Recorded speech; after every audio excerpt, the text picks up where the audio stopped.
Bismillahirrahmanirrahim. Alhamdulillah, tentunya senantiasa kita bersyukur kepada Allah atas setiap nikmat yang Allah berikan kepada kita. Kalaupun kita mendapatkan ujian bertubi-tubi selayak gelombang di atas gelombang yang datang di dalam kehidupan kita, maka kita harus selalu ingat bahwasanya kebaikan Allah tentunya jauh lebih besar daripada setiap ujian yang kita rasakan. Tentunya setiap ujian yang kita rasakan hanyalah seujung kuku dibandingkan kenikmatan berlapis-lapis yang terus Allah berikan kepada kita, tidak ada hentinya. Karena Allah terus membuktikan bahwasanya tidak ada zat yang paling baik di dalam kehidupan kita kecuali adalah dirinya. Inilah yang menjadikan kita, semoga kita tidak memiliki karakter buruk pada kehidupan manusia. Karakter buruk pada kehidupan manusia yang tidak dibentuk oleh ilmu, yaitu adalah ya'udul masaib wayan sani' marabbihi. Hasan al-Basri itu mengatakan jiwa itu kalau tidak dibentuk dengan ilmu memiliki karakter yang buruk. Karakternya apa jiwa itu? Karakternya dua. Ya'udul masaib, dia senantiasa menghitung setiap ujian dan ujian yang dia dapatkan di dalam perjalanan hidup, tetapi dia yansa ni'ma rabbihi, tetapi dia melupakan besarnya kenikmatan yang sudah Allah berikan kepada kehidupannya. Memang betul kehidupan kita pasti mendapatkan ujian. Memang betul panggung kita yang kita jalani pada kehidupan dunia tidak pernah lepas dari ujian. Tetapi sesungguhnya ujian itu jauh lebih sedikit dibandingkan nikmat bertubi-tubi yang Allah terus berikan di dalam kehidupan kita. Inilah yang menjadikan kita akhirnya paham karakter buruknya kita adalah ketika kita menjadi akuntan paling handal menghitung setiap ujian dan kesulitan, tetapi kita amnesia terhadap setiap nikmat yang sudah Allah berikan di dalam kehidupan kita.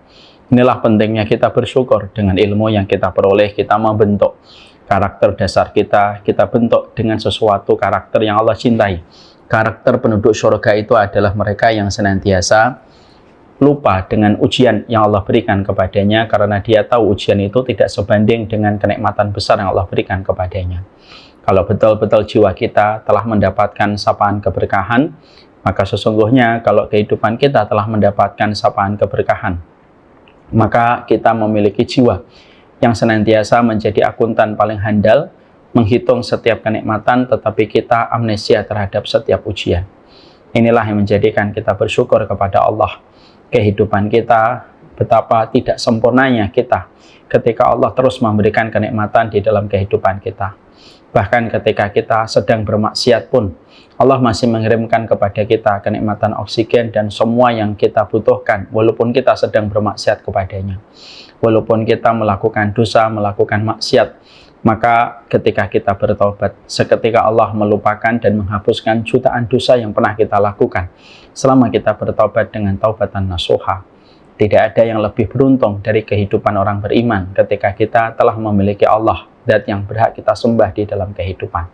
Inilah yang menjadikan kita bersyukur setiap waktu, setiap saat di dalam perjalanan kehidupan kita. Amin insyaallah. Ibu-ibu dan para orang tua, siswa dan siswi di Nizamiyah, kita pada kesempatan hari ini akan meneruskan kajian kita part yang kedua. Kajian part yang pertama kita selenggarakan secara offline kalau tidak salah 5 bulan atau 6 bulan yang lalu, yaitu ketika kita membahas bagaimana kita menjadi seorang wanita yang sedang diuji oleh Allah Subhanahu wa Ta'ala.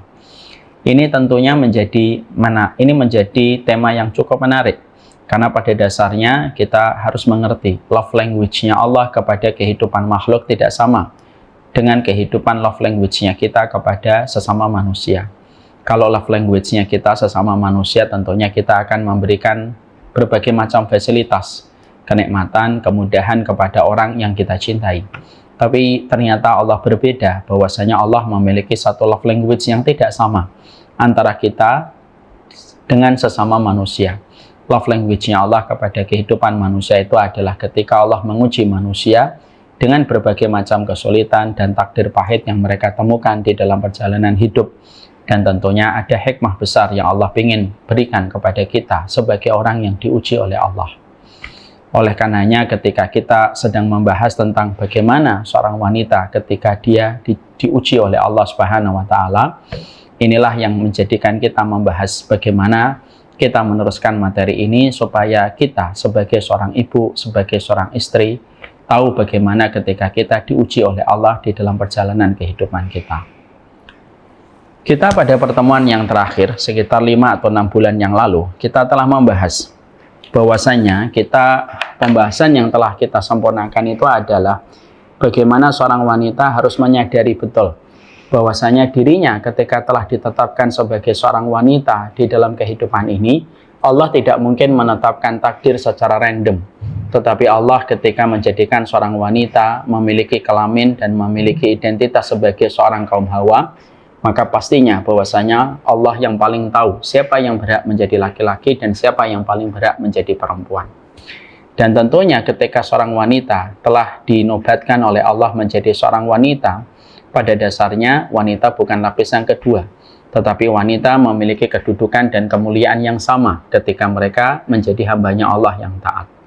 Sehingga ketika kita memahami bahwasanya kita diciptakan oleh Allah sebagai seorang wanita, sekali lagi Allah tidak mungkin memberikan kepada kita identitas sebagai seorang kaum Hawa itu begitu saja, kecuali karena keutamaan yang Allah ingin berikan kepada engkau sebagai seorang wanita ketika Allah takdirkan engkau menjadi kaum Hawa. Makanya pada pertemuan kita yang lalu kita membahas betapa Allah itu sangat mencintai wanita, dan ini merupakan perkara yang tidak bisa diragukan dan dibantah. Supaya setiap wanita ketika mereka mendapati pada kehidupan, kenapa saya menjadi seorang ibu, kenapa saya menjadi seorang istri, dan kenapa pula saya menjadi seorang wanita dalam kehidupan ini, maka sesungguhnya jawabannya cuma simpel dan sederhana. Engkau diciptakan sebagai seorang wanita karena Allah begitu besar cintanya kepada seorang wanita. Ketika wanita itu tahu betapa besarnya Allah memberikan cinta dan ridhonya kepada seorang kaum Hawa. Makanya kita akhirnya kemarin belajar, apa sih yang menjadikan seorang wanita terbukti bahwasanya dia menjadi seorang makhluk yang sangat dicintai oleh Allah.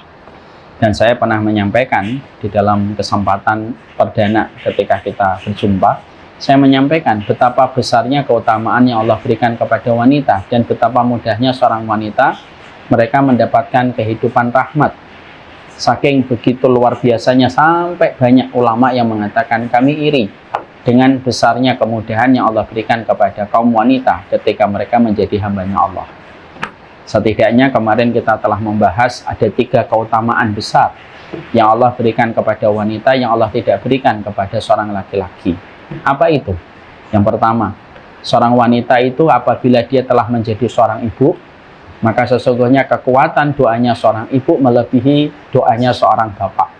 3 kali lebih cepat daripada doanya seorang bapak kepada anaknya. Kalau ibarat kata, ibu-ibu kalau sudah berdoa, kecepatan doanya ibu 90 km per jam. Tapi doanya seorang bapak hanya melesat sejauh 30 km per jam. Dan itu menjadikan akhirnya Allah itu sangat mencintai wanita. Makanya dijadikan setiap rasa yang dia dapatkan, setiap keperihan yang dia peroleh, setiap risiko nyawa ketika dia melahirkan, itu tidak ada yang berlalu di sisi Allah, kecuali Allah kumpulkan. Dan Allah jadikan akumulasi yang luar biasa untuk menjadikan seorang wanita, kalau dia sudah menjadi seorang ibu, 3 kali lebih cepat doanya melesat dibandingkan doanya seorang bapak kepada seorang anak. Itu memahamkan luar biasa betapa Allah mencintaimu sebagai seorang wanita. Makanya kemarin saya sudah menyampaikan kepada ibu-ibu kan, bagaimana kisah tentang Jurej. Bagaimana Jurej ketika sedang sholat dipanggil oleh ibunya, ketika ibunya memanggil ya Jurej, maka pada saat itu Jurej dalam kondisi sholat dan sempat beliau kebingungan, apakah saya memenuhi panggilan ibu ataukah saya membatalkan sholat, apakah saya membatalkan sholat memenuhi panggilan ibu ataukah saya meneruskan sholat. Ternyata Jurej itu meneruskan sholatnya. Lalu ibunya memanggil yang kedua dan yang ketiga, ya Jurej. Kembali Jurej akhirnya memutuskan untuk melanjutkan sholatnya dan tidak memenuhi panggilan ibunya. Perhatikan ketika ibunya Jurej dalam hadis riwayat Muslim. Ibunya Jurej sempat berkata, ya Jurej, aku panggil engkau 3 kali tetapi engkau tidak menghampiri panggilanku. Semoga engkau tidak mati. Sampai engkau melihat senyuman seorang pelacur. Dan ternyata, kemarin saya sampaikan, ternyata betul-betul doanya ibunya Jurej dikabulkan oleh Allah. Jurej itu akhirnya melihat senyuman seorang pelacur, ya, yang tidak perlu saya ceritakan kembali. di mana itu membuktikan kepada kita bahwasanya doanya seorang ibu, walaupun dalam kondisi setengah bersandar, setengah berkelakar, itu pun dikabulkan oleh Allah, terlebih lagi ketika mereka betul-betul khusyuk dan betul-betul bersungguh-sungguh di dalam doa. Tidak ada yang mampu menghalangi doa yang melesat ke langit ketika itu datang dari lisan seorang wanita ketika mendoakan putra-putrinya. Perhatikan, ini merupakan hal pertama yang Allah berikan kepada seorang wanita. Ketika seorang wanita dimuliakan oleh Allah, dijadikan doanya, walaupun dia memiliki raga, memiliki fisik tidak sekuat laki-laki, tetapi tidak ada yang meragukan kekuatan doanya. Doanya melesat sebagaimana anak panah yang begitu kuat menembus banyak sekali target, tanpa bisa mematahkan setiap anak panah yang keluar dari lisan seorang ibu ketika dia sudah berdoa. Untuk menjelaskan kepada engkau bahwasanya wanita, sebelum kita jelaskan bagaimana dia ketika diuji, wanita itu sangat dicintai oleh Allah, dijadikan doanya menggelegar 3 kali lipat, lebih cepat daripada doanya seorang bapak. Makanya seorang bapak atau seorang suami, hendaknya mereka bisa mengingatkan istrinya, bahwasanya kita boleh berkata kepada istri kita, boleh kamu marah sama aku, boleh kamu ngambek sama aku, tapi jangan pernah kamu hentikan doamu kepada anak. Karena seorang wanita kalau dia sudah marah kepada suaminya sampai menghentikan doanya dia kepada anak, maka itu yang akan menjadikan kehidupan anak porak-poranda. Doakan, karena bukti cintanya Allah kepada engkau, kepada seorang wanita, dijadikan wanita doanya 3 kali lebih mustajab daripada doanya seorang laki-laki. Yang kedua, yang kita buktikan bahwasanya Allah sangat mencintai seorang wanita adalah ketika wanita dimudahkan di dalam syariat dan diberikan oleh Allah banyak privilege yang Allah tidak berikan kepada laki-laki. Allah memberikan kemudahan kepada seorang wanita. Bukankah wanita diberikan kemudahan, tidak perlu bersusah payah dia ikut sholat di masjid, cukuplah dia sholat di rumah. Ketika dia terdengar suara adzan, cukuplah dia sholat di makhda. Dan kita sudah menerangkan makhda itu apa, Ustaz? Makhda adalah ruangan kecil pada rumah kita.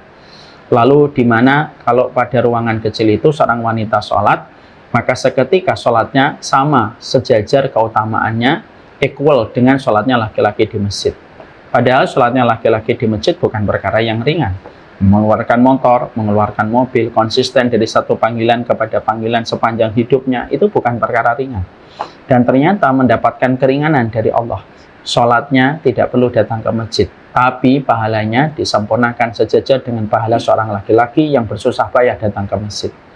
Ibu-ibu kalau memiliki makhda, ibu-ibu kalau memiliki satu kamar, di situ ada makhdanya, makhda itu ruangan kecil, maka makhda itulah yang akan menjadikan ibu sangat utama ketika sholat di tempat tersebut. Itu menjadikan bahwasanya Allah meringankan dan Allah tidak membebani. Ketika ada seorang wanita mendengar apa yang sedang terjadi di bumi Palestina, tepatnya di bumi Gaza, mereka tidak diwajibkan untuk mengusung senjata mereka, tidak dikondisikan untuk mereka berperang ketika mereka mendapati satu tempat yang terancam dengan serangan-serangan musuh. Tapi yang diwajibkan untuk berperang adalah laki-laki. Perempuan cukuplah di rumah, cukuplah dia berbakti kepada anak-anaknya, cukuplah dia memberikan ketaatan kepada suaminya, pahalanya setara dengan jihad yang dia dapatkan. Dan itu setara dengan orang laki-laki ketika mereka berjihad di bumi-bumi jihad mereka. Dan itu sekali lagi memberikan kepada kita tentang sebuah arti bagaimana seorang wanita diringankan oleh Allah. Ketika dia menjadi anak perempuan, yang bertanggung jawab kepadanya adalah bapaknya. Ketika dia menjadi seorang istri, yang bertanggung jawab adalah suaminya. Dan ketika dia hidup, maka nafkahnya ditanggung oleh suaminya. Dan dia hanya di dalam rumahnya memberikan hatinya, memberikan jiwanya, merawat anak-anaknya. Ketika nafkahnya pun ditanggung oleh seorang suami. Ini membuktikan kepada kita betapa mudahnya seorang wanita dalam kehidupan sampai urusan hisabnya dibebankan kepada dua orang, dibebankan kepada bapaknya dan dibebankan kepada suaminya. Dan suaminya bukan hanya mempertanggungjawabkan hisabnya kepada seorang istri, tapi seorang suami diperintahkan untuk memenuhi kebutuhan sandang, papan, dan pangan seorang wanita ketika dia telah menghalalkan seorang wanita dalam perjalanan hidupnya. Bukankah ini kemudahan? Bukankah syariat ini tidak terjadi secara begitu saja? Bukankah syariat ini membuka hati dan pikiran kita bahwasanya yang mencintai seorang wanita itu bukan feminisme, Tapi yang mencintai seorang wanita itu adalah Allah Subhanahu wa taala. Kalau ada yang mengatakan, "Oh, Ustaz, seorang wanita itu tidak boleh dipegang," itu berarti diskriminatif. Bukankah yang tidak dipegang bukan berarti dia lebih buruk? Bukankah Ratu Elizabeth juga tidak boleh dipegang begitu saja oleh setiap orang? Bukankah itu menjadikan bahwasanya Islam itu meratukan setiap para wanitanya sebagaimana warga Inggris ketika meratukan Ratu Elizabeth mereka? Semuanya itu memberikan arti kepada kita bahwasanya Allah itu sangat mencintai wanita. Supaya wanita di tengah masalah apapun yang nanti mereka jumpai, di tengah himpitan kondisi apapun yang mereka dapatkan, maka tidak ada zat yang paling mencintai seorang wanita kecuali adalah Allah. Dan janganlah setiap masalah bertumpuk-tumpuk yang kalian jumpai dalam kehidupan melupakan bahwasanya tujuan kalian diciptakan oleh Allah bukan untuk berhenti di tengah jalan, tapi terus berjalan sampai ke titik akhir ketika berjumpa dengan Allah. Kalau kita sebagai wanita diuji, lalu kita lupa betapa besarnya Allah memberikan privilege kepada kita, lalu kita berhenti di tengah jalan dan kita terpuruk. Buat apa kamu diciptakan kalau hanya terpuruk di tengah jalan? Maka itulah yang menjadikan seorang wanita dicintai oleh Allah Subhanahu wa taala. Yang kedua, dia diberikan oleh Allah banyak kemudahan. Sholatnya di rumah, nafkahnya dibebankan kepada seorang suami. Dia tidak perlu keluar banyak dari rumahnya, fokusnya di rumah. Sesekali dia keluar ketika mereka ingin untuk mendapatkan suasana sebagai bentuk refreshing gitu.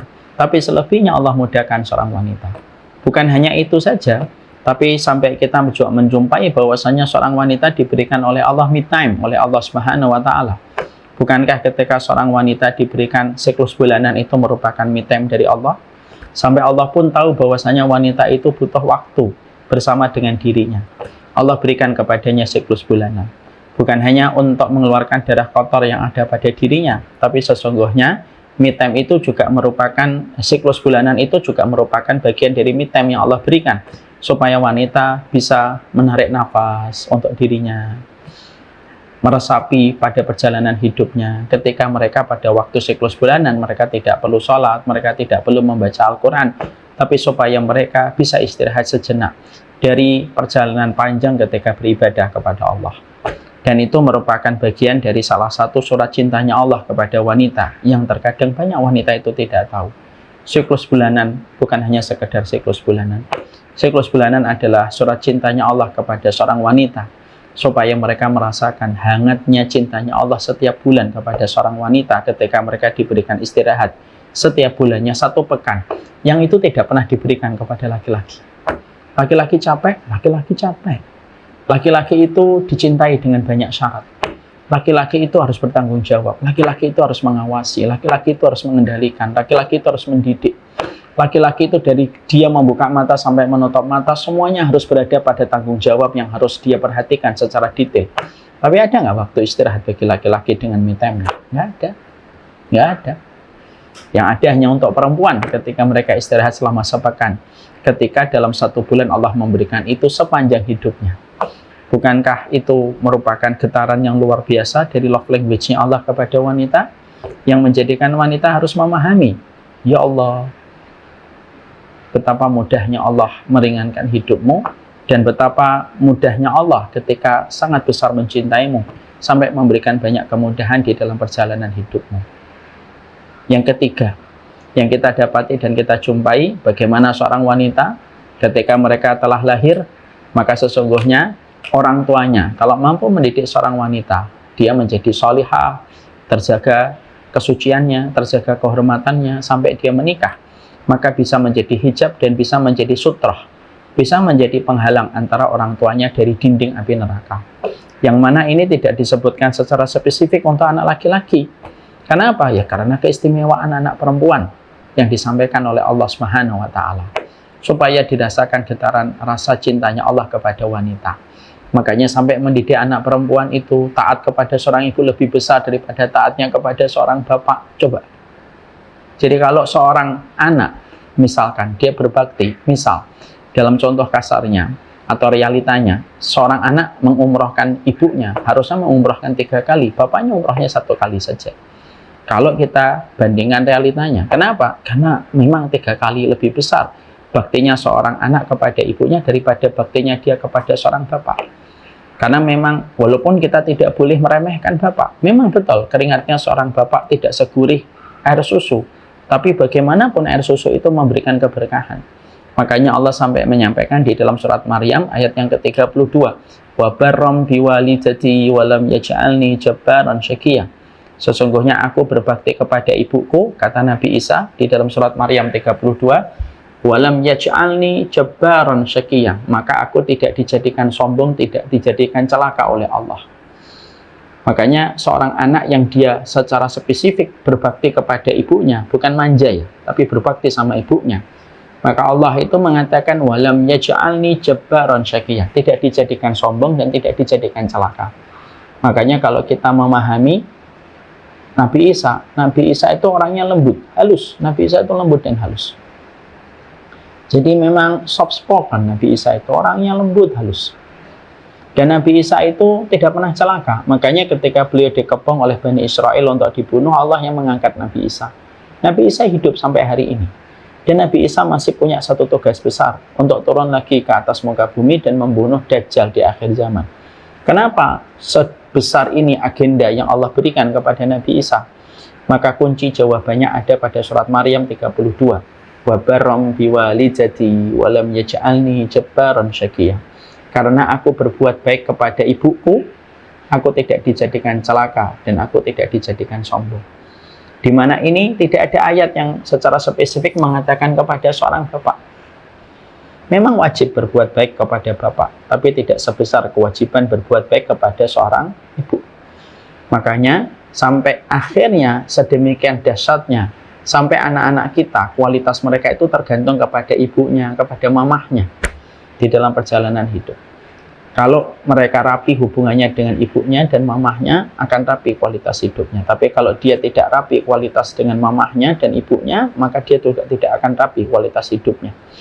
Kenapa sedemikian kuat? Karena ini merupakan love language-nya Allah kepada wanita, yang tentunya tidak bisa dipandang biasa saja. Ini masalah besar. Dan ini menunjukkan betapa besarnya Allah itu mencintai seorang wanita. Makanya, laki-laki ketika ditinggalkan istrinya, mungkin dia tidak akan bisa mendidik sempurna anak-anaknya. Tapi kalau ada perempuan ditinggalkan suaminya, dia masih bisa mendidik anaknya yang terbaik. Bukankah Imam Ahmad, Imam Bukhari, Imam Syafi'i, ibu-ibu tahu nggak apa benang merah di antara tiga ulama besar ini? Kalau ibu-ibu tidak tahu, saya sampaikan. Benang merah antara Imam Syafi'i, Imam Bukhari, Imam Ahmad, benang merahnya satu. Mereka sama-sama anak yatim. Imam Ahmad yatim, Imam Bukhari yatim, Imam Syafi'i yatim. Tapi ibu-ibu mereka berhasil mendidik anak-anaknya menjadi ulama besar. Memang betul, wanita itu tidak ditakdirkan untuk menjadi pemimpin, tapi wanita ditakdirkan untuk melahirkan pemimpin-pemimpin besar. Dan itu seorang wanita. Makanya seorang wanita itu mampu mendidik anak-anaknya. Dan itu terkadang tidak bisa dilakukan laki-laki seorang diri. Itulah yang membedakan antara Nabi Ibrahim dengan Nabi Nuh. Kenapa Nabi Ibrahim solih? Kenapa Nabi Nuh juga solih? Tapi kualitas anaknya berbeda. Nabi Nuh punya Kan'an, Nabi Ibrahim punya Ismail. Kenapa kok jadi berbeda? Padahal mereka juga sama-sama seorang Nabi. Kualitas airnya datang dari kualitas orang yang solih. Kenapa Allah bedakan mereka? Karena sesungguhnya yang membedakan antara hasilnya Nabi Nuh dengan Nabi Ibrahim ketika mereka punya keluarga, air yang solih ini itu mendarat di rahim yang berbeda. Nabi Nuh mendarat di rahim seorang wanita yang tidak beriman. Akhirnya seorang Nabi Ibrahim mendarat kepada rahimnya seorang wanita yang begitu solihah dan begitu taat. Apa yang terjadi? Karena dibedakan oleh wanita yang menerima dari suaminya ini berbeda, yang satu beriman dan satu tidak beriman. Yang tidak beriman melahirkan Kan'an, yang beriman melahirkan Ismail yang menjadi bapaknya para nabi dan para rasul yang bersambung kepada Nabi Muhammad Sallallahu Alaihi Wasallam. Dan ini kualitas seorang wanita. Jadi memang betul kalau akhirnya kita mendapati betapa besarnya seorang wanita di dalam kehidupan. Mereka sangat dicintai oleh Allah Subhanahu wa taala. Mereka sangat dirahmati oleh Allah Subhanahu wa taala. Allah tidak memberikan kepada kita jenis identitas kelamin kita berdasarkan secara serampangan dan bukan berdasarkan secara sporadis. Allah kalau memberikan jenis kelamin kepada laki-laki dan perempuan, tidak tercipta begitu saja, tapi melalui ilmunya Allah yang panjang, melalui hikmahnya Allah yang dalam, melalui rahmatnya Allah yang tinggi. Jadilah laki-laki jadi laki-laki, yang perempuan jadi perempuan. Dan ketika seorang perempuan mereka menjadi seorang wanita, sebelum kita membahas ujian yang Allah berikan kepada wanita dan sikapnya wanita ketika mereka sedang diuji, maka kita harus paham, seorang wanita itu mereka memiliki surat cinta dari Allah. Setidaknya tergambar dari 3 perkara yang tadi saya sebutkan. Inilah yang menjadikan seorang wanita paham betapa dahsyatnya ketika seorang makhluk Allah berikan kepadanya kehidupannya sebagaimana kehidupan kaum Hawa. Setelah kita memahami ini, tentunya kita mengerti, tentunya wanita selalu diuji oleh Allah. Dan justru semakin wanita itu dicintai oleh Allah, maka sesungguhnya wanita itu ketika dicintai oleh Allah, maka love language-nya Allah itu tidak sama dengan love language-nya seorang bapak ketika dia cinta kasih kepada putrinya. Apa yang ibu-ibu bayangkan kalau ada seorang bapak cinta kasih kepada anak putrinya? Pasti akan memberikan apa yang dimau oleh putrinya. Tapi love language-nya Allah kepada seorang wanita berbeda dengan makhluk. Maka sesungguhnya seorang wanita itu dekat dengan ujian. Karena pada dasarnya Allah memberikan kepada mereka cinta yang begitu besar, gelombang rahmatnya Allah juga begitu besar kepada seorang wanita.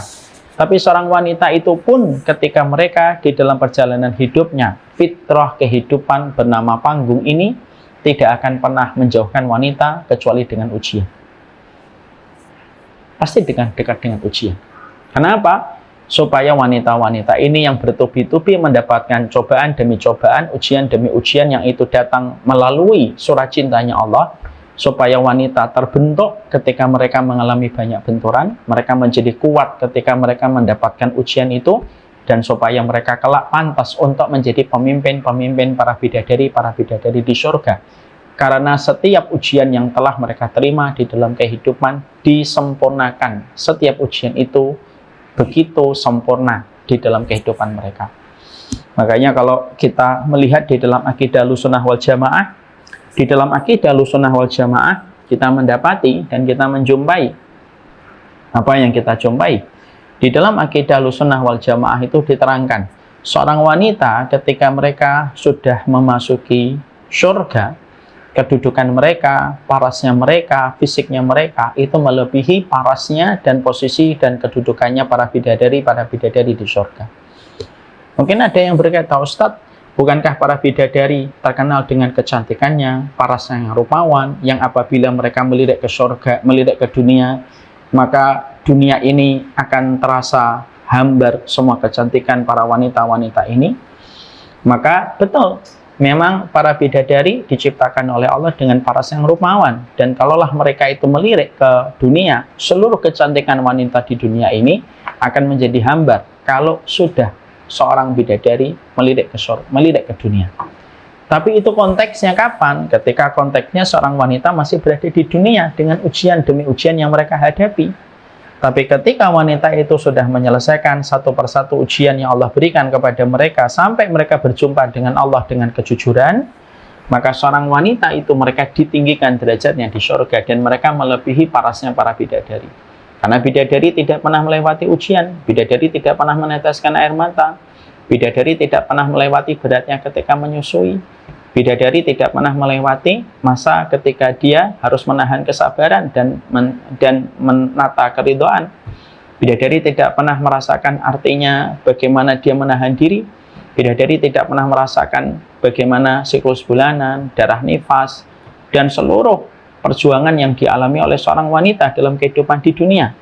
Semua ujian-ujian yang diderita oleh wanita dunia ketika mereka menyelesaikan ujian itu, itulah yang menjadi sebab Allah meninggikan derajat mereka kelak di surga, dan Allah menjadikan mereka itu pemimpin para bidadari ketika ujian itu diberikan kepada seorang wanita di dalam kehidupan. Kenapa? Karena apa yang kita dapatkan, apa yang kau dapatkan pada kehidupan babak kedua kelak di surga itu sangat tergantung dengan apa yang kita selesaikan pada setiap PR yang Allah berikan pada setiap ujian ketika seorang wanita berada di dunia. Makanya janganlah kita menganggap bahwasanya ujian ini hanya untuk kita. Enggak, ujian itu memang berlaku kepada setiap wanita. Sebutkan wanita manakah yang mereka mendapatkan surga kecuali mereka diuji. Sesungguhnya Asiyah binti Muzahim, dia diuji dengan suaminya yang berlaku zalim. Kita juga mendapati Ibunda Maryam yang dia diuji bagaimana keluarganya, kerabatnya, lingkungannya menolaknya dan menetapkan dia sebagai seorang perempuan lacur dan perempuan yang kotor. Ibunda Khadijah, dia tidak pernah melihat hasil ketika dia membantu Rasulullah SAW. Dia tidak pernah menjumpai hasil yang beliau perjuangkan ketika beliau membantu dakwahnya Rasulullah SAW. Kita menjumpai bagaimana Ibunda Aisyah, beliau diuji, tidak punya keturunan sampai akhirnya beliau meninggal dunia. Padahal beliau menjadi wanita yang paling dicintai oleh Nabi Muhammad setelah beliau mencintai Khadijah. Ibunya Imam Ahmad, solihah, tapi ditinggalkan suaminya ketika beliau baru memiliki anak yang masih belia. Sama dengan Imam Bukhari. Imam Bukhari suaminya baru saja mengumpulkan harta, tidak lama setelah itu meninggal dunia. Dan ibunya Imam Bukhari kaget ketika mendapati Imam Bukhari kecil dan belia dalam kondisi buta ketika dilahirkan. Imam Syafi'i pun sama. Ibunya Imam Syafi'i juga mendapatkan cobaan bagaimana beliau seorang diri ketika harus mendidik dan merawat serta membesarkan Imam Syafi'i. Sampai dalam beberapa riwayat beliau menjual apa saja supaya bisa memberikan pendidikan agama yang terbaik untuk putranya, Imam Syafi'i, yang disebut nama aslinya adalah Muhammad bin Idris. Itu memberikan kepada kita tentang sebuah arti bahwasanya keimanan seorang wanita tidak pernah jauh dari panggung ujian. Karena begitulah love language yang Allah berikan kepada setiap wanita di dalam perjalanan hidup mereka. Maka itulah yang menjadikan kita akhirnya paham. Jadi setidaknya mukadimah ini saya sampaikan, berarti wanita itu pada dasarnya mereka dicintai oleh Allah. Ketika wanita dicintai oleh Allah, jangan salah paham dan jangan salah asumsi bahwasanya wanita kalau mereka dicintai oleh Allah, dimudahkan dalam banyak hal, Allah memberikan kepada mereka privilege yang Allah tidak berikan kepada laki-laki. Kita juga memahami berarti wanita ketika diuji oleh Allah, maka love language-nya harus paham dan harus sadar dan harus membuka mata. Love language-nya seorang perempuan ketika mereka telah dicintai oleh Allah, maka kehidupannya tidak pernah jauh dari setiap ujian dan tidak pernah jauh dari setiap musibah yang mereka peroleh dan mereka dapatkan di dalam perjalanan kehidupan mereka. Nah, inilah yang menjadikan kita akhirnya paham, ya, supaya kita tidak sampai salah mengambil kesimpulan bahwasanya cintanya Allah kepada saya itu kan harusnya menjadikan saya itu tidak ada masalah, tidak ada ujian. Justru kalau tidak ada ujian, itu bukan tanda Allah mencintai kita. Kenapa Allah mencintai kita dengan menguji kita? Supaya kita terbentuk. Karena sesungguhnya seorang hamba yang mereka terbentur dalam kehidupan mereka, mereka akan memiliki kekuatan, mereka memiliki daya kenyal dalam perjalanan hidup mereka dengan benturan-benturan yang mereka jumpai. Kadang-kadang benturan itu justru kita perlukan supaya membentuk kita menjadi lebih kuat dalam kehidupan kita dan menjadikan kita lebih kuat dan lebih nikmat pada kehidupan kelak kita di surga. Allah membenturkan kita bukan karena Allah itu tidak ridho kepada kita. Allah membenturkan kita itu karena supaya kita kuat. Bukankah orang tua ketika paham parenting, mereka tidak memanjakan anak? Orang tua yang paham parenting itu justru akan mendidik anaknya dengan berbagai macam keterbatasan, terkadang tidak memanjakan, membiarkan dia jatuh dan menangis supaya dia bisa validasi dengan rasa sakit. Semuanya itu, bukankah itu merupakan ciri orang tua yang paham parenting dengan baik? Tapi kalau ada orang tua memanjakan, setiap anaknya jatuh langsung diangkat, langsung dipukul-pukul tanahnya, dipukul-pukul temboknya, lalu kita memanjakan setiap waktu seakan-akan anak kita tidak boleh sakit sedikit, tidak boleh perih sedikit, apa yang terjadi? Justru anak-anak kita nanti menjadi ringkih. Saya pernah ngobrol dengan Dokter Apin. Dokter Apin itu ngomong begini ke saya, Ustaz tahu nggak, kita ini sekarang memanjakan anak. Anak itu baru panas sedikit langsung kita kasih obat. Panas sedikit langsung kita kasih obat. Tanpa kita sadari kalau anak itu sakit langsung kita kasih obat. Imunnya nanti tidak bagus. Akhirnya imunnya nggak terbiasa untuk mendeteksi penyakit. Dan imunnya tidak bisa untuk menanggulangi kalau ada virus dan bakteri yang datang. Kenapa? Terbiasa yang menghalang setiap virus dan bakteri itu langsung obat, antibiotik. Makanya beliau mengatakan, biarin aja kalau anak itu baru sakit semalam gitu. Anak itu kalau baru sakit semalam, udah gendong aja, intinya sabar. Biarkan tubuhnya itu mengenali bakteri apa yang masuk ke dalam tubuhnya. Biar dia merasakan sakit, dia merasakan ini, supaya dia betul-betul nanti imunnya itu terbiasa di dalam penanggulangan dan pencegahan setiap bakteri yang masuk. Penjelasan dokter ini sangat relate dengan kehidupan kita. Kalau kita lalu membicarakan kenapa kok wanita itu diuji oleh Allah, Ustaz? Bukankah mereka makhluk yang ringkih, makhluk yang lemah? Bukankah cintanya itu harusnya mengistirahatkan wanita di atas singgasananya, menidurkan mereka di atas kasur-kasur yang empuk? Bukankah seorang wanita itu harusnya tidurnya di atas permata dan emas gitu? Maka jawabannya bisa kita dapatkan dalam sebuah realita analogi yang sederhana. Allah itu menguji seorang wanita dan Allah jadikan mereka mendapatkan banyak benturan dalam hidupnya, tidak menidurkan mereka di atas permadani, tidak menidurkan mereka di atas emas dan permata, supaya wanita ini mereka memiliki kekuatan di dalam perjalanan hidup mereka, karena wanita yang kuat melahirkan anak yang kuat. Karena wanita yang kuat itu melahirkan anak-anak yang hebat. Makanya Allah di dalam surat Al-A'raf 58 menyampaikan wal baladu thayyibu yakhruju nabatuhu bi idzni rabbih walladzi khabusa la yakhruju illa nakida. Makanya di dalam surat Al-A'raf 58 sampai kita mendapati apa yang disampaikan oleh Allah. Perempuan itu sebagaimana tanah. Kalau tanahnya subur, maka mengeluarkan tanaman-tanaman yang subur berkualitas. Kalau tanahnya itu tidak subur, maka melahirkan tanaman-tanaman yang gersang. Dan ini tidak bicara tentang pertanahan, surat Al-A'raf 58. Surat Al-A'raf 58 bicara tentang perempuan. Perempuan itu sebagaimana tanah. Kalau dia subur, tanamannya itu akan rindang. Tanamannya itu menyenangkan, yang tumbuh di atas tanah yang subur. Tapi kalau tanahnya tidak subur, maka sesungguhnya akan mengeluarkan tanaman-tanaman yang merana ketika tanahnya tidak subur. Kenapa Allah memisahkan wanita di dalam surat Al-A'raf 58 ini sebagaimana tanah? Ya karena dahsyatnya seorang perempuan. Dan perempuan itu butuh kuat, karena dia tanah. Karena apapun yang nanti berakar di atas tanah itu tergantung kualitas tanahnya. Makanya kenapa orang-orang beriman, wanita beriman diuji oleh Allah. Dan wanita-wanita yang disebutkan dan dinobatkan sebagai penghuni-penghuni surga itu mereka diuji oleh Allah Subhanahu wa Ta'ala. Ya karena supaya mereka kuat, supaya karakter mereka ketika kuat itulah yang mampu betul-betul menjadi madrasah yang terbaik untuk anak-anaknya. Tapi kalau wanitanya standarnya sudah standar TikTok, standarnya sudah berbagai macam kenyamanan hidup yang membuat mereka jauh dari ujian itu, maka terkadang manisnya kehidupan ini membuat kita mudah terkena diabetes, dan diabetes itu merusak seluruh inti kehidupan kesehatan kita. Kenapa Allah berikan kepada perempuan itu kenapa Allah tidak berikan gula-gula yang manis kepada perempuan dengan kemudahan banyak hal? Ketika wanita itu banyak diuji oleh Allah di dalam perjalanan hidup mereka. Ya kalau perempuan dikasih kemudahan terus, sebagaimana laki-laki diberikan kemudahan terus, kita sebagaimana mendapatkan asupan gula. Gula itu memang kita senangi. Gula itu membuat kita terbuai. Gula itu membuat kita lalai. Sugar rush akhirnya membuat kita itu tanpa kita sadar itu efek domino itu kemana-mana. Sampai akhirnya para dokter menyimpulkan dengan sebuah kata-kata, penyakit diabetes itu pangkal dari semua penyakit itu dimulai dari diabetes. Kenapa Allah tidak memberikan kepada kita gula-gula dalam kehidupan kita? Ya terkadang gula-gula itu yang menjadikan kita itu nanti rusak. Maka akhirnya disitulah wanita itu mereka diuji oleh Allah.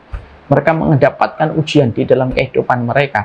Karena Allah ingin supaya wanita-wanita itu ibarat kata memiliki imunitas tubuh yang kuat. Supaya ketika mereka kuat di dalam perjalanan hidup mereka, menanggung dan memikul setiap beban yang ada dalam hidup mereka, menjadikan semua akan menjadi berkah. Ketika seorang wanita itu telah lulus di dalam ujian pada kehidupan mereka. Nah inilah yang kita paham. Kenapa wanita harus diuji? Kenapa nggak laki-laki aja yang diuji? Bagaimanapun lah perempuan tetap harus diuji.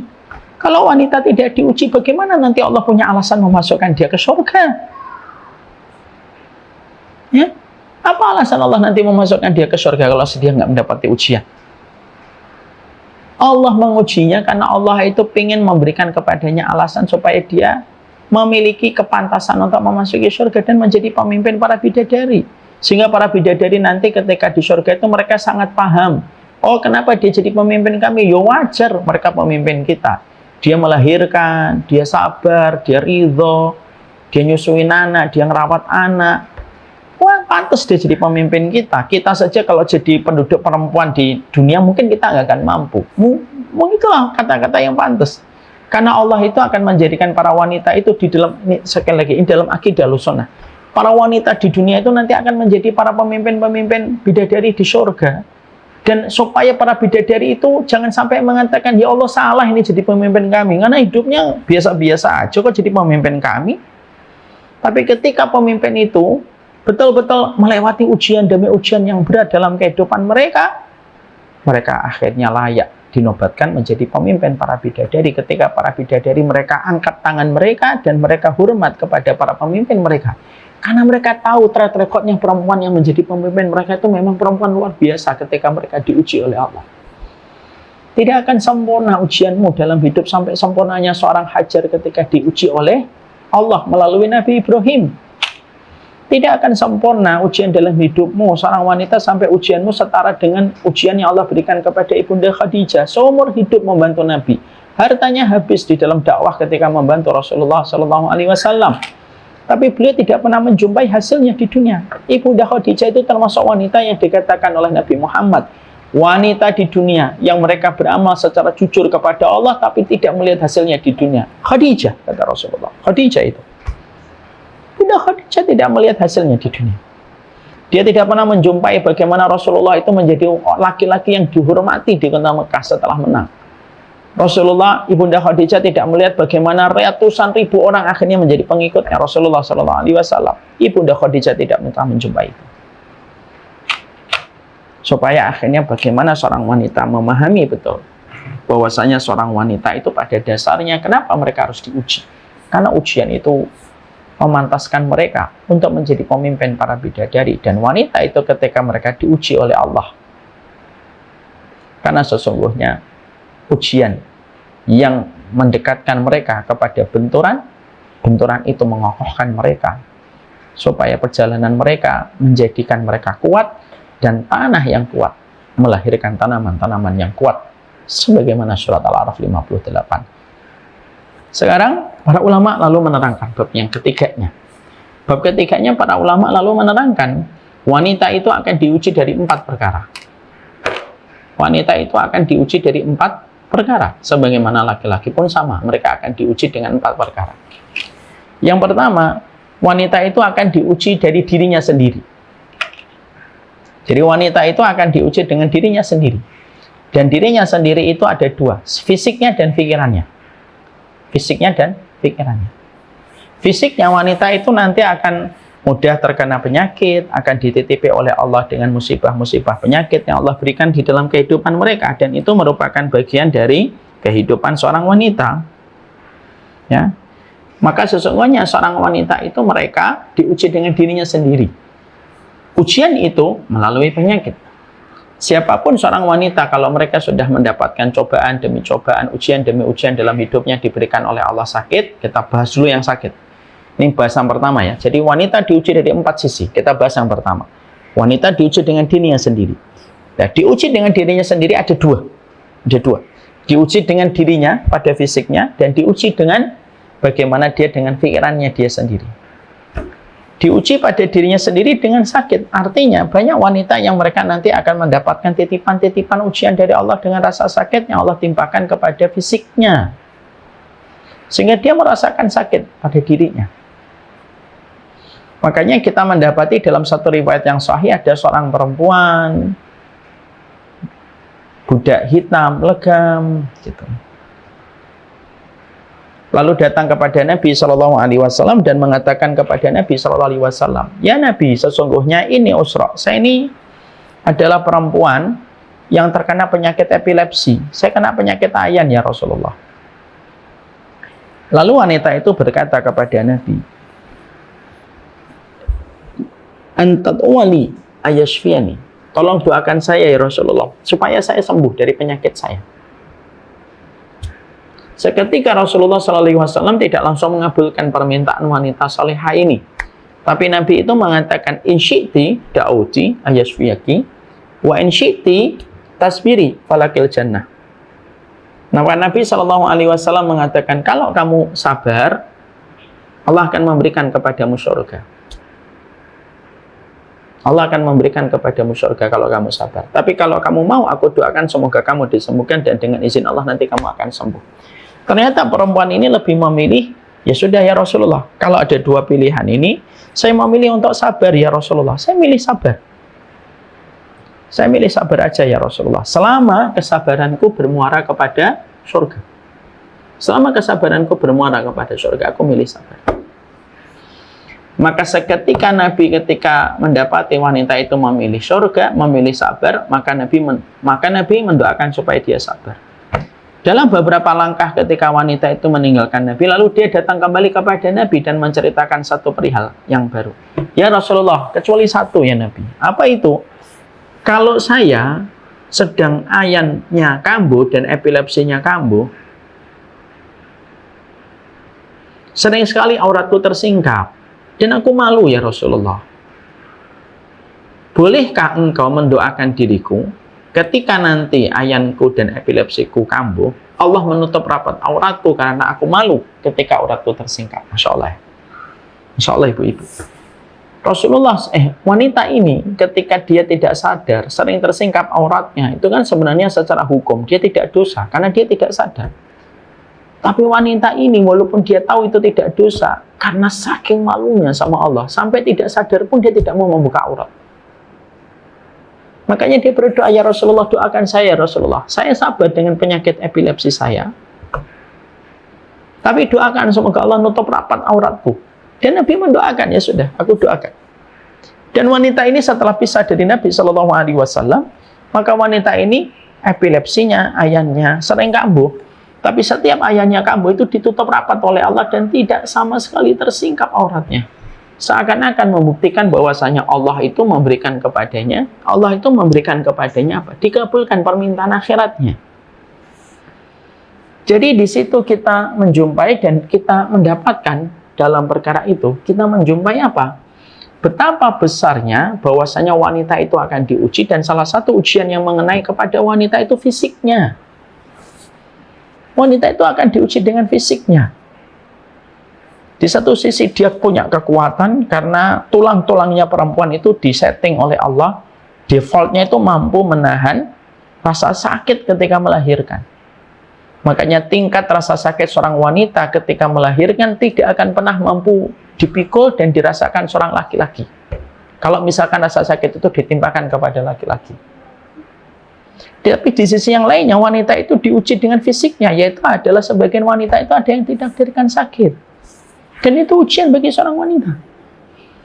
Dan sakit itu bukan perkara yang sifatnya itu menjadi aib dan bukan menjadi adab. Sakit itu juga tidak menghilangkan arti berkah. Orang banyak salah asumsi kalau sakit itu tidak berkah, yang sehat itu pasti berkah. Belum tentu. Berkah itu simpel ibu-ibu. Berkah itu apa? Kullu ma tuzidukum fi ta'ah. Yang namanya berkah itu segala sesuatu yang menambah taat itu berkah. Bisa jadi yang sehat belum tentu berkah, tapi bisa jadi yang sakit itu berkah. Kenapa? Karena yang sakit itu mendekatkan dirinya dengan Allah, tetapi yang sehat itu justru tidak dekat dengan Allah. Berapa banyak dinding rumah sakit itu lebih merekam orang yang khusyuk berdoa dan merasa dekat dengan Allah dan memohon pertolongannya dibandingkan dinding masjid yang orang itu lalai ketika dia meminta sesuatu kepada Allah. Sehingga di situ kita menjumpai dan kita mendapatkan betapa besarnya kehidupan seorang wanita ketika wanita itu diuji oleh Allah. Dan ujian itu pertama itu apa? Melalui dirinya. Dan dirinya itu apa? Sakit. Dan sakit itu bukan berarti dia tidak berkah. Bisa jadi sakit itu berkah. Ini kita bahas dulu tentang sakit dulu. Supaya jangan pernah kita memiliki asumsi yang salah. Oh, yang namanya berkah itu sehat, panjang umur, gampang rezekinya. Belum tentu, kadang yang sakit itu lebih berkah daripada yang sehat. Karena yang sehat tidak ingat sama Allah dan amnesia kepada Allah. Tetapi justru mereka yang sakit dekat dengan Allah. Jadi kalau ada wanita mereka diuji oleh Allah dengan rasa sakit, itu bukan Allah mengadabnya, bukan Allah mengaibkannya. Bukan Allah mencelaknya, tapi Allah memberikan kepadanya sebuah kedudukan. Di mana kedudukan ketika dia ridho dengan rasa sakit yang dia terima, ketika Allah berikan beberapa bagian tubuhnya itu mengeluarkan sinyal-sinyal perih yang dirasakan oleh syaraf-syarafnya, itu sebenarnya merupakan caranya Allah, bahwasanya Allah supaya dia lebih dekat dengan Allah. Karena turbulence itu terkadang justru menjadikan kita ingat kepada Allah dibandingkan cuaca yang terlalu cerah. Kalau ibu naik pesawat dalam kondisi cuaca cerah, awannya cerah, ya, tidak ada awan yang sering membuat berguncang pesawat, justru kita lalai, justru kita tidur, justru kita akan main dengan sesuatu yang kurang bermanfaat. Tapi kalau lagi turbulence berat, justru yang terjadi apa? Kita ingat, kita berzikir, kita ingat kesalahan kita ingat dosanya kita. Kenapa ada sebagian wanita yang beriman, taat kepada Allah, mereka diberikan sakit oleh Allah? Karena Allah ingin melihat batas ridhonya mereka ketika Allah timpakan kepada mereka sakit, walaupun mereka dalam kondisi taat sekalipun. Ketaatan terkadang bisa menyebabkan seorang wanita diuji oleh Allah dengan rasa sakit. Untuk Allah lihat seberapa besar ridhonya akan ujian yang Allah berikan kepadanya. Ini Allah uji dengan dirinya. Yang kedua, Allah uji seorang wanita dengan dirinya itu, yang kedua itu apa? Allah uji dengan pikirannya dan perasaannya. Dan seorang wanita itu sama dengan laki-laki dengan pikirannya, perasaannya. Dan wanita itu akan diuji dengan apa yang telah lalu, dengan apa yang akan datang. Makanya Allah sering kan memberikan narasi di dalam Al-Quran itu apa? La takhaf wa la tahzan, la takhaf wa la tahzan. Jangan takut, ya.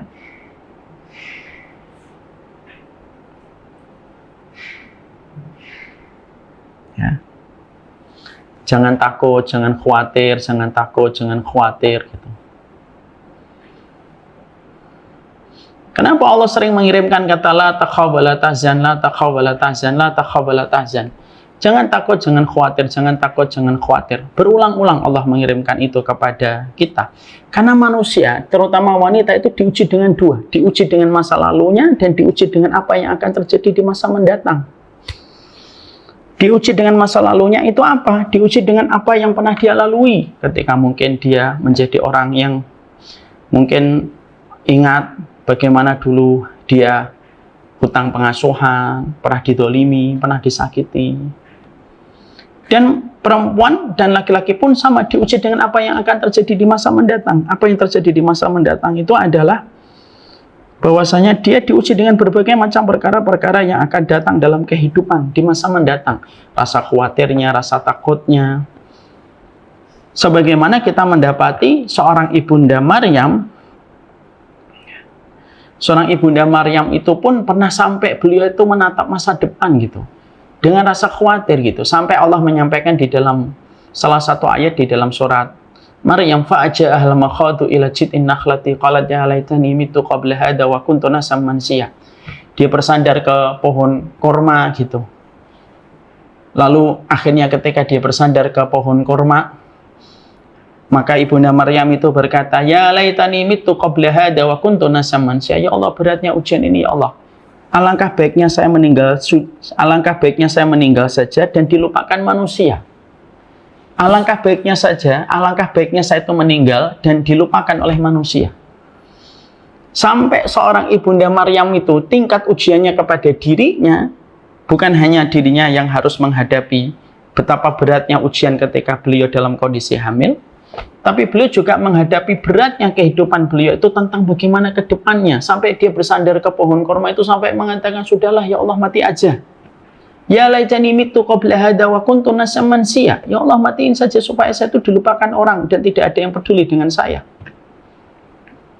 Dan itu menjadikan akhirnya itulah perempuan. Mereka diuji oleh Allah dalam dirinya. Itu ada dua. Dalam fisiknya dan pikirannya. Dan pikiran seorang perempuan itu dua. Apa yang terjadi di masa lalu dan apa yang menjadi kehidupan masa mendatang. Dia khawatir, dia takut, dan lain sebagainya. Makanya Allah sering menghibur kita, la takhaf wa la tahzan, la takhaf wa la tahzan. Jangan takut, jangan khawatir, jangan takut, jangan khawatir. Terus berulang-ulang Allah menyampaikan itu kepada kita. Kenapa Allah sering sampaikan la takhaf wa la tahzan, jangan takut, jangan khawatir, jangan takut, jangan khawatir? Kenapa berulang-ulang Allah menyampaikan itu kepada kita? Karena sesungguhnya setan itu membuat jebakan terhadap apa yang kita pikirkan di masa lalu, dan setan itu membuat jebakan dengan apa yang kita khawatirkan di masa mendatang. Makanya Allah yang menenangkan kita sebagaimana seorang bapak yang lembut menenangkan hati putrinya. Sudah nak, jangan khawatir, jangan takut, jangan khawatir, jangan takut. Maka ujiannya seorang perempuan itu yang pertama kepada dirinya. Dan itu yang didapati sebagian perempuan. Ada sebagian perempuan diuji dengan dirinya, dan dirinya itu ada dua. Dengan penyakitnya, dan wanita itu diuji dengan pikirannya di dalam perjalanan hidup mereka. Yang kedua, yang ketiga, yang keempat. Nanti kita teruskan pada pertemuan kita berikutnya. Disinilah kita akhirnya memahami, disinilah kita mengerti betapa kehidupan seorang wanita itu harus selalu membutuhkan ilmu. Sekali lagi, seorang wanita kalau tidak sibuk dengan ilmu, dia akan sibuk dengan perasaannya dan sensitivitasnya. Allah alam bisawab, ini part yang kedua. Mari kita lanjutkan nanti pada pertemuan kita yang ketiga, ketika seorang wanita diuji oleh Allah SWT.